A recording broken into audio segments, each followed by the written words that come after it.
আন্তর্জাতিক মাদক চোরাচালান চক্র বাংলাদেশকে রুট হিসেবে ব্যবহার করছে বলে অভিযোগ পাওয়া গেছে। পাকিস্তান ও আফগানিস্তান থেকে আসা হেরোইন বাংলাদেশ হয়ে যাচ্ছে যুক্তরাজ্যে।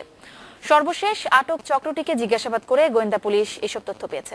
মূল হোতাদের আইনের আওতায় আনতে এরই মধ্যে মাঠে নেমেছে গোয়েন্দা পুলিশ। বাংলাদেশে জন্মগ্রহণকারী ব্রিটিশ পাসপোর্টধারী এই শাহ আলম সুমন 10 বছরের বেশি সময় ধরে আন্তর্জাতিক চক্রের সাথে যোগসাজশে হেরোইনের ব্যবসা করছে। তার ভাই ও চক্রটির বাংলাদেশি এজেন্ট শামসুদ্দিন জানান, তাদের চক্রের বড় অংশ পাকিস্তানের নাগরিক। ঘটনায় জড়িত আন্তর্জাতিক কুরিয়ার সেবাদানকারী প্রতিষ্ঠান DHL, ফেডেক্স, এরামেক্স, UPS, TNTর কর্মকর্তা সহ 7 জনকে গ্রেপ্তার করা হয়। পুলিশ বলছে, পাকিস্তান থেকে হেরোইন আসার পর বাংলাদেশে তার নতুন করে মোড়কজাত হয়। এইভাবে 10 বছরে অন্তত 70 বার হেরোইন পাচার করেছে তারা। চাঞ্চল্যকর এই ঘটনাটি তদন্তে ডিবির সাথে কাজ করছে বাংলাদেশের ব্রিটিশ দূতাবাসও। আর সুমনকে গ্রেপ্তারে ইন্টারপোলের মাধ্যমে রেড অ্যালার্ট জারি করা হয়েছে।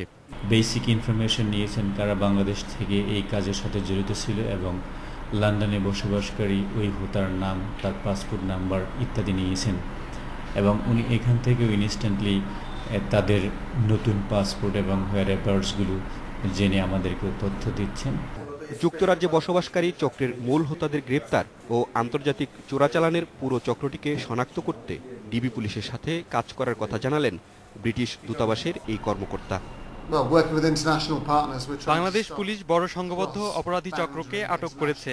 মাদক চোরাচালান কিংবা মানব পাচার অপরাধ যাই হোক, তা ঠেকাতে আমরা আন্তর্জাতিক সহযোগীদের নিয়ে কাজ করছি। আন্তর্জাতিক পুলিশ অফিসারদের একটি কার্যকর নেটওয়ার্ক আছে, যারা এ ধরনের অপরাধ ঠেকাতে স্থানীয় সরকারগুলোর সাথে কাজ করে।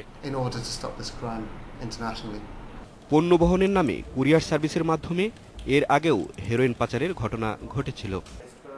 সংশ্লিষ্টদের মতে কুরিয়ার সার্ভিসকে জবাবদিহিতার আওতায় আনার পাশাপাশি বিমানবন্দর কর্তৃপক্ষেরও আরও সচেতনতা দরকার। Masud Curzon, independent news, Dhaka.